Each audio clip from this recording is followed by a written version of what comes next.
Ha, kena. Ha, Rafiq dah kena dah. Ha, kena cakap lah kalau dia bantai terus. Kecil ke? Tak apa, nak tunjuk kat Bob je.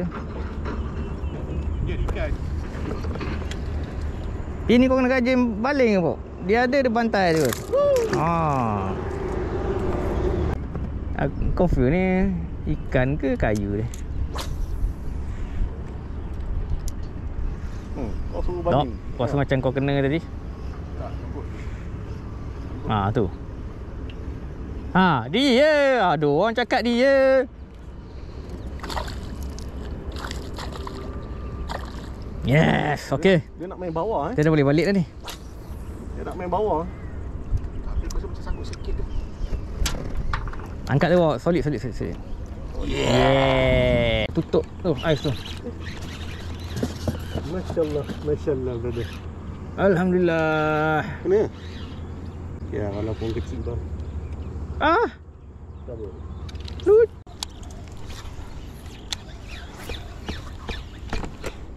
Ah, apa? Kayu ha. Kena. Orang kata kayu. Tepi kosong buat apa? Ya, dulu. Tak kena guys.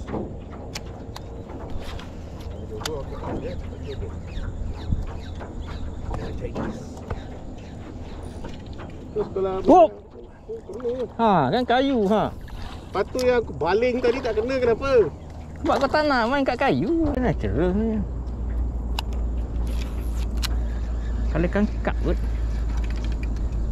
Ha! Ni nak kalau natural.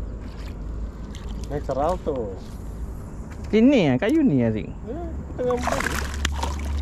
Dia nak natural. Besar tak?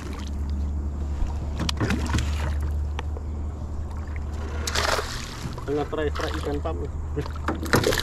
Lalu sebelah pun dia tak nak. Yalah, first 30 yang kita jumpa lah.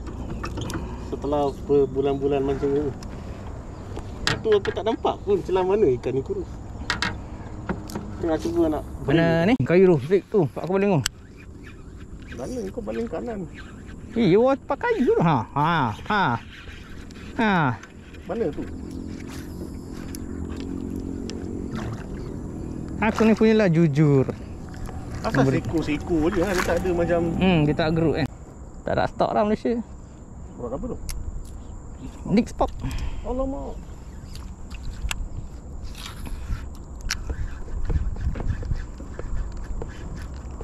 Oh, cantik Zik. Dia sangkut lagi Ternyata kau. Nyanyi kat Bob. Aku tak bagi Bob dulu tau. Iya. Oh.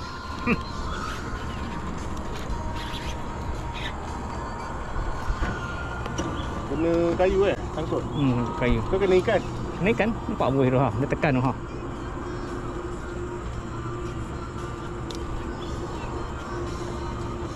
Tolong tak? Ha? Tu. Shot. Dah terlepas kot. Tahan ni. Ada lagi. Tahan ni. Lantai yang sebelah. Dia belit. Betul. Patutlah fall.